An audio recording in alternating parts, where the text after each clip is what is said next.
त्रेता युग में एक बार माता जानकी ने ब्राह्मण भोजन के लिए राम जी से कहा था। सुनना कहां से गिरिराज जी और वह जल और कहां से प्रारंभ हुआ।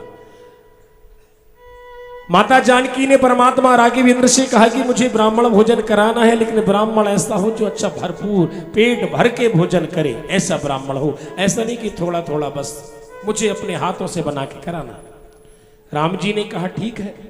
कौन ब्राह्मण है? ऋषि अगस्त को बुलाए गए। अगस्त ऋषि भोजन करने आ गए। अब जानकी मैया ने अपने हाथ से भोजन बनाया, 2-4 रोटी भोजन, जो भी मेवा मिष्ठान। ऋषि अगस्त ने भोजन किया। जानकी जी बोली कि महाराज और चाहिए? बोले हाँ, अभी क्या हुआ, अभी और लाओ।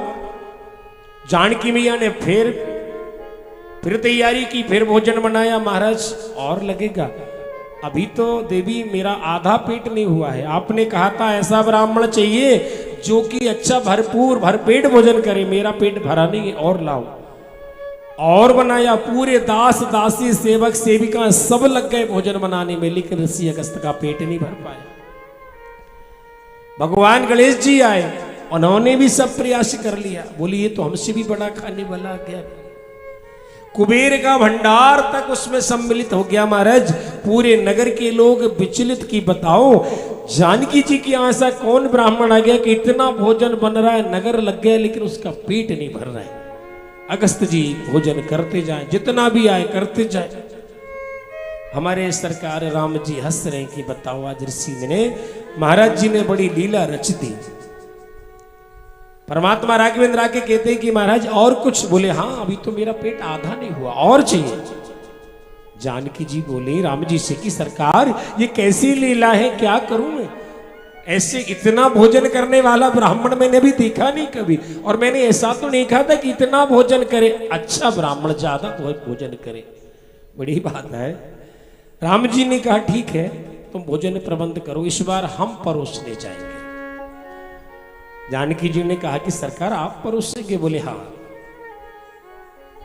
अब तो भगवान स्वयं भोजन लेकर गए ऋषि अगस्त जी के पास, और उस भोजन में क्या रखा जानते हैं?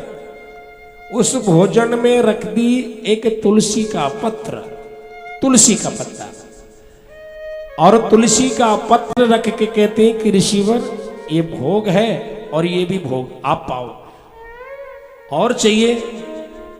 बोले देखते हैं प्रभु। और भोजन किया, और जैसे ही तुलसी का पत्र उन्होंने लिया, वो कहते हैं ना भोजन पेट भरने के बाद टकार आती है कि हाँ अब हमारा पेट कम पूरा भर गया। तो बोले ये किसी लीला है? बोले इस तुलसी के पत्र से मैं संसार का नियंता, संसार का पालन करने वाला, एक तुलसी के पत्र से मेरा पेट भर जाता है, मेरा पेट। तो ऋषिवर का पेट कैसे नहीं भरेगा? भगवान का भोग है तुलसी का पत्र। ऋषिवर ने इतना भोजन किया, इतना। अब जानकी मैया से कहते कि हमें जल पिलाओ। तो जानकी मैया कहे कि महाराज ने भोजन इतना किया है तो जल भी कोई एक गिलास लोटे में काम नहीं होने वाला है। राम जी ने कहा कि जल कितना? बोले प्रभु जितना ज्यादा हो सके जल भी लाओ। हमारे सरकार कहते हैं कि ऋषिवर हम ना आपको भरपेट भोजन करा सकते थे, वो तो कृपा है तुलसी पत्र की, और जल इतना कहां से लाए, संसार सूख जाएगा। ऐसा करो जब द्वापर युग में हम श्री कृष्ण अवतार में जाएंगी और पूजन होगी गिरिराज जी की, इंद्र देवता कोप करके जो मूसलाधार वर्षा करेंगे, उस बरसात के पूरे जल को आप जमीन पे आने से पहले ही अपना भोग बना लेना। ले महाराज, क्योंकि ऋषि अगस्त, ऐसा लिखा है, अगस्त तारा का जब हो जाता है तो रास्ते का जल सूख जाता अपने आप, गऊ के खुर का जल सूख जाता है। उदित अगस्त पंथ जल सूखा। बरसात के बाद अगस्त तारे का होता और जल सूख जाता, बड़े बड़े तालाब सूख जाते। यहां तक कि 3 बार अपन कहते ना पूजन में, माधवाय नमः, केशवाय नमः, नमो नारायणाय नमो नमः।